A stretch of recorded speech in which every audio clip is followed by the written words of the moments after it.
Alright, so good morning, good afternoon, and good evening mga boss. So kasama ko ngayon ang pinaka-idol natin, ang founder ng Models of Manila. Ayan ang sikat na sikat ngayon na si Boss Mark Gamboa. Siya lang naman po ang nagpakuso ng motivational rise. Tsaka nung nag-content ng kung ano-ano regarding dyan sa episode bar. Bakit mo ba naisipan yan, brother? Kasi sa paggawa ng content, sumusunod tayo kung ano yung uso, ano yung malakas. At Correct. ang pinaka-trending topic talaga nitong mga huling linggo ay itong si Rendon. Personally kasi hindi ko siya kakilala. Nakikita ko na interview mo siya. Gusto kong malaman talaga, ano ba talaga yung totoo? Sino ba talaga itong si Rendon? Bakit niya ginagawa yan? What is the real deal behind doon sa nangyayari? Ito, bibigyan muna kita ng motivational rise. Salamat. Ayan. 300 yan. Ayun lang. 300 yan. Konti pa lang naman, baka 50 pesos lang. Okay, sige. Tuloy natin sa content creation. Ako, I have been a full-time content creator for the last 4 years. Yes. Nagsimula ako sa politika, doon tayo nagkamit. Right. Tapos nitong after the elections, nag-decide ako na subukan yung mga iba't ibang mga content pa, katulad ng sports, Yes. showbiz, entertainment sa YouTube. Yes. So yun ang naging direction ko this past year. At so far, ganda naman. At yun nga, napunta ako doon sa episode bar, Yes. kung saan nakita ko yung mga kaganapan doon, and talagang trending yung mga videos na nilabas ko lately. Yes. Isa sa mga pinaka-effective na way para mag-trending ka sa social media is yung tinatawag natin na viral jacking. Yun. So, ibig sabihin, kung ano yung trending na topic, kailangan sakyan mo yun. Tama. Para ma-monetize sila, marami kagad views. Pag nakuha mo na yung views, nakuha mo na yung reach na gusto mo, yung hype kasi bababa eh, magsasubside eh. Diba? Eventually, makakalimutan ng tao and all. So, yun yung tip mo ngayon sa mga Yun yung isa sa aspiring. mga una kong natutunan nung nagsisimula pa lang ako bilang YouTuber. Okay. Viral jacking. Kung ano yung uso, doon ka sumakay. Dalawa lang yan eh. Either gusto ka nilang sundan dahil you're a celebrity, fans yung mga tao sa'yo, papanoorin ka nila dahil you are talking about isang issue na trending ngayon. So usually dalawa lang yun eh. Kung hindi ka celebrity, model looks or artistahin na ganun, another way is to makisakay doon sa mga latest issues. Ako naman, dinadagdagan ko ng value yung issue. Correct. Diba, yung kay Rendon, yung opening night, at nalaman ko yung totoong nangyari mismo. So, Bumili ka ngayon ng kanin.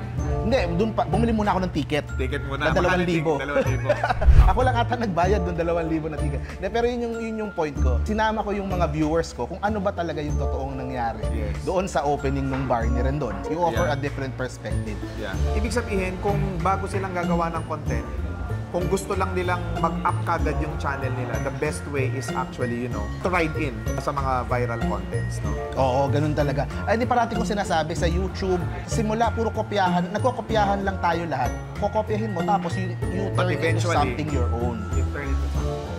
Lahat naman eh. Minsan kukuha tayo ng idea sa mga vloggers abroad. Yes. Di ba? Tapos gagawin natin dito. Yes. So, ganun naman kadalasan yung nangyayari pagdating sa vlogging. Yes. And we are actually here right now sa birthday ni Dr. Carl Happy Balita. birthday, Dr. Carl. Dr. Carl Balita, happy birthday sa'yo at nawa ay marami ka pang mga taong ma-inspire, marami ka pang mga taong matulungan, especially sa mga sa pagninegosyo. So yan, see you later mga boss. Meet natin si Dr. Carl Balita.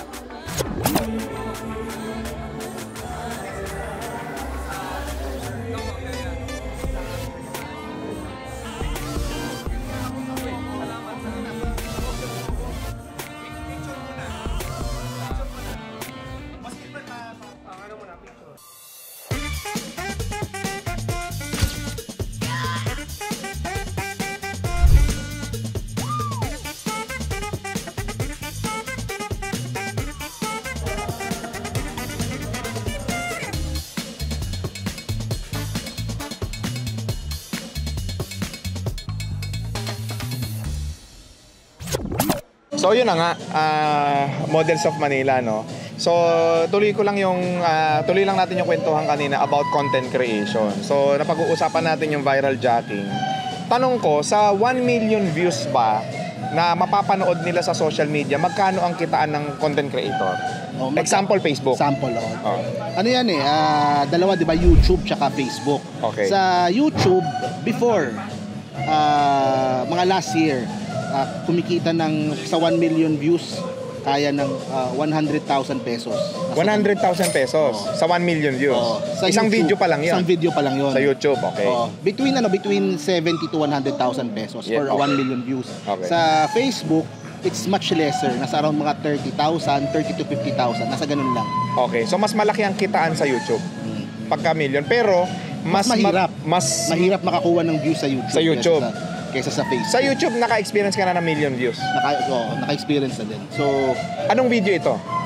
una kong nag-million views yung kay Donya Tesoro, yung mayor sa Tarlac na maganda. Oo.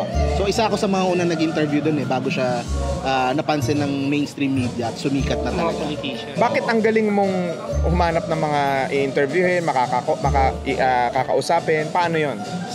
Yun ang na-realize ko sa tagal kong ginagawa itong paggawa ng content. More or less may idea ka na kung ano yung kakagatin ng tao sa hindi. Oo. Kasi ako daily ako mag-upload. Ngayon ang quota ko sa sarili ko is 5 videos per day. 5 videos per 5 day. videos per day. Iba-iba 'yon, may sports, may showbiz. Hindi ka politika. nawawala ng ano, hindi ka nauubusan ng creative juice sa isip mo. May mga araw tinatamad ka din. Pero pag ngayong araw medyo hirap ka, try mo ulit bukas. Yun. So, iba-iba yung mood eh. Oo. So, more or less na-realize mo na. Ganito nangyayari ngayon eh. May marinig akong balita, pumapasok na kagad sa isip ko. Pag nag-react ba ako dito, may views ba o wala?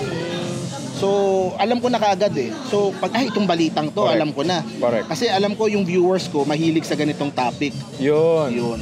So, for example, yung kay Rendon, dahil pinag-uusapan natin, Oo. gumawa ako ng isang video kay Rendon, Oo. mataas yung views. Oo. O tapos, doon ko na inisip, pag pumunta ba ako sa bar nito, pag nagbayad ba ako ng 2,000, mababawi ko ba? So yun, sugal yun. Taya Sugal yun. Oo. O, tapos, yung pumunta ako, bawing-bawi. Kasi yung isang video, naka 2.5 million views. 2.5 million Oo, views. so i-compute na lang nila kung magkano. Sa Facebook Sa yun. Facebook. Oo. So bawing-bawi. So ang mangyayari dyan, hanggat merong storya, hanggat merong interesadong tao, itatry kong gumawa ng video. Kapag Correct. hindi na sila interesado, mag-move on na tayo dun sa susunod na Maghanap ka ulit ng hype. ganap ulit ng ano. Pero Ayun. boss, may mga video ka na eto preparado ka pero hindi naman nag-trending. Marami. At meron kang sa tingin mo basa-basa lang tong video na to. pero Sumipa. Kung tama ako, Boss Mark, no? Kung tama ako, minsan kung ano pa yung pinagpreparahan mo na content, yun pa yung hindi pumuputok. Yun ang reason kung bakit ako maraming gumawa ng video sa isang araw. Kasi hindi mo talaga exactly alam kung Oo. ano yung bebenta, ano Oo. yung magano. Parang itong Holy Week, ang naging news ko, yung sinubukan ko lang, yung top 10 richest Pinoys Oo. sa Forbes. Subukan ko lang, hindi ko alam kung may manonood. Tapos, lagpas 100,000 yung nanood. So, marami Anong din palang platform, boss? interesado. Facebook. Facebook. Marami din palang interesado doon. TikTok walang kitaan, pero bakit mo kailangan gumawa sa TikTok? Ayun. Ito ang parati ko sinasabi ngayon. Yan. 5 years, mga 4 years ago sinabi ko na ang next batch of stars manggagaling sa TikTok. At ganun nga yung nangyayari ngayon, di ba? Correct. Pero ito ang masasabi ko sa atin, Oo. sa mga, ikaw kasi businessman, tas content creator. Pero yung sa mga content creators na ito yung kinabubuhay, ang pinakamalaki nakita sa amin, yung mga TikToker. Bakit? Walang monetize, di ba? Oo. Walang dahil kasi nung una, kikita lang sila, babayaran sila, ipopromote yung produkto. Correct. Si TikTok kasi nagkaroon ng aim, nagkaroon ng direction na more on e-commerce. Yun. So yung mga malalaki na sa TikTok, na-inspire sila o na magbenta, Magnegosyo. Yun. At dahil malaki na yung platform nila, ang dali nang ma-reach, ang dali nang so sila ang milyon-milyon na kinikita sarili ngayon. nilang produkto yun o pinabibenta sa Nung kanila? una, magsisimula ka, produkto ng iba. Oo. So yung affiliate marketing, Correct. tuturo mo yon. Tapos, yung mga medyo mas matatapang, gagawa na ng sarili. Tapos doon na papasok yung talagang sa affiliate pa lang kaya nang kumita ng milyon eh. Pero pag sarili mo pa yung produkto, ikaw na yung nagpapa-affiliate marketing, ikaw na yung nagpapabenta sa mga resellers, doon talaga yung malaki. Kasi kilala na sila. Kasi kilala na sila, bawat post nila ang dami na po promote. Tapos sa algorithm ni TikTok, mas napaprioritize ngayon yung e-commerce. Yung mga live selling, yung mga... So kumbaga si Galing. TikTok parang promoting entrepreneurship. Yes. So, si TikTok, ito ang misconception, akala natin si TikTok, ang kalaban ay si Facebook at si YouTube, di ba? Hindi. Ang kalaban ni TikTok ngayon, si Shopee, si Lazada. Oo nga. Di ba? Oo nga, kasi Oo. may live selling din sa Shopee. Yes. Lazada. Yes. Si Shopee at Lazada ang tinatamaan doon sa ginagawa Makes sense. ngayon. Ang galing, no? Tama. Kaya ang laki ng opportunity. And Correct. ako for the longest time, medyo umiiwas ako sa TikTok personally. Kasi nakaka-addict kasi. Kasi medyo hindi maganda yung ano sa akin. Psychologically sa akin Pero ngayon mukhang no choice talaga, mukhang kailangan doon ng maging direksyon Tsaka usually pag nagti-TikTok ako, naapektuhan yung Facebook tsaka YouTube ko kasi nahahati yung atensyon. Magaling magaling analyze boss. si May Mark. ina-analyze. Galing. Pero boss, yung iba kasi 'di ba nagfo-focus sila sa mahabang video, yung iba naman is nagfo-focus sa mga short reels. Ano yung para sa iyo yung mas magandang panimula sa mga gusto mag-create ng mga content? Hindi, depende kasi kung ano ang goal. Kung ang goal is kumita ng pera, yung mahabang video, yun talaga. Yung reels kasi meron ng monetize pero hindi pa ganun kalaki sa ngayon Correct. Yung reels naman naging bunga lang din yan dahil sa kasikatan ni TikTok. Totoo. Para yung Short mga videos. tao hindi na pupunta sa TikTok, nandun na lang sa reels, sa IG tsaka sa ano. Kung ang gusto mo ay promotion sa negosyo mo o sa sarili mo, reels. Pero kung gusto mo ay kumita, and sa yun naman ang nangyari sa Facebook. Yung mga pinakamainit na creators sa Facebook nakatutok ngayon, hindi na sa Correct. YouTube. Correct. Diba, example lang si Pio. Correct. Diba yung kanyang series, diba sa Facebook sumipa at ang Correct. dami ngayon. Ang dami ngayong mga Last creators, daily. yung mga motovloggers na Last yan, daily. yung mga puro sa Facebook. Mabilis lahat. kasing humakot ng views sa Mabilis kasi. sa Ang Facebook. masa. Oo. Parang yung sa akin, nag-start ako Facebook din. Naalala ko dati, no, Boss Mark, nung in-invite pa kita noon, di ba? Because you are actually a political vlogger before, no? And in-invite ko siya, nag-ano lang ako, kumbaga as a fan. Fan kasi, Comment lang dun sa live. oo, fan kasi ako ni Mark kasi gusto ko yung ginagawa niya, atake niya Kumbaga, ito, totoo. Ipapakita niya sa'yo, totoo. Kaya nga nagpunta siya doon sa restaurant. Nung araw niya pang ginagawa yun, boss. Kumbaga, mas nauna siya sa akin as a content creator. So doon ako isa sa mga pinagkunan ko ng benchmark si Guide. si Boss Mark. Gusto ko din palang pasalamatan si RDR since nandito na tayo. Isa ka sa mga unang nagtiwala sa akin. Kahit di mo ko kilala, inimbitahan mo ko doon sa office nyo, pinag-stream mo ko. Walang bayad 'yun. Kaya gusto kong pasalamatan. And yung mga ganon kumbaga tumatatak sa isang tao 'yon. Kasi yung mga nagtitiwala sa iyo nung nagsisimula ka. Kaya maraming salamat. Kaya nung nakikita ko nagiging successful ka sa paggawa mo ng content, sobrang saya ako for you. Kasi alam ko pinagpapala talaga yung mga tao na maganda yung puso Kaya Na nagbibigay. Thank you. I'm so happy. Ano naman ang maipapayo natin kay bossing natin? Ito yung pinakamayaman ko kaibigan. Si Boss Gilbert. Mag-uumpisa siya, mag-i-start siya as a content creator. Yun. Ako yung sa TikTok ngayon ang maganda sa TikTok ngayon kasi napaprioritize yung mga videos about entrepreneurship. Di ba yung sinasabi kong mga kaibigan ko na TikToker na nag-milyon na kinikita dahil may negosyo sila? Yung mga nagpo-post sila araw-araw how to build a business. How to build yung mga problema nila sa negosyo. Yung delivery hindi dumating, yung mga order kinancel.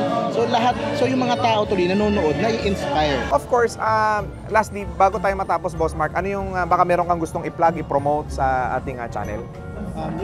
Follow nyo po ako sa TikTok. TikTok ngayon yung pinaprioritize ko Hanapin nyo lang Models of Manila. Models of Manila. Marami ba sexy dyan? Ako, sexy. Yeah. Sexy na katawan ko. Marami pero lalaki. Sexy lalaki. May basketball team kasi. So yung Models of Manila, follow nila sa TikTok. Facebook account? Models of Manila TV sa Facebook, sa YouTube, ganun din, Models of Manila. Maraming lalabas doon subscribe nyo na lang lahat. Ayun. So thank you so much for your time, Boss Mark Gamboa. Napakarami nating value yung shinare sa mga viewers natin. Especially sa mga entrepreneurs, no? Because today is talagang kailangan nating lumabas dun sa shell natin. Kumbaga, we have to go outside think outside the box para mag-succeed tayo sa negosyo natin. And one platform na essential ngayon sa negosyo is social media. kailangan maging sikat ka, kailangan maging kilala ka, kailangan magpapansin ka. Because at the end of the day, ang kailangan nyo mga boss is attention to your business. And what can social media bring to you, di ba? So, yun mga boss, so maraming salamat. And Boss Gilbert, sige, promote na tayo. Ayun, so sa lahat ng mga gustong magnegosyo, mag-follow lang kayo na mag-subscribe sa Uniprint PH, sa YouTube, sa Facebook at sa TikTok. Yan, pati yung sa ano mo, sa page mo. Ayun, yung page ko, yung Gilbert Molina, so follow nyo, nagkakaroon tayo ng mga pamimigay ng mga gustong magnegosyo. Gusto nyo ng... Namimigay ng pera. Namimigay ng negosyo, namimigay ng pera, Uniprint. Mga gustong magsimula ng negosyo, yun nga, tulad na sinabi ko nga, printing business, namimigay tayo. So, abangan nyo, may mga, ngayon, katulad nga, may worth 100,000 tayong pinamimigay na printing business. So, just visit our page. Ayun, so thank you so much mga boss and God bless you all.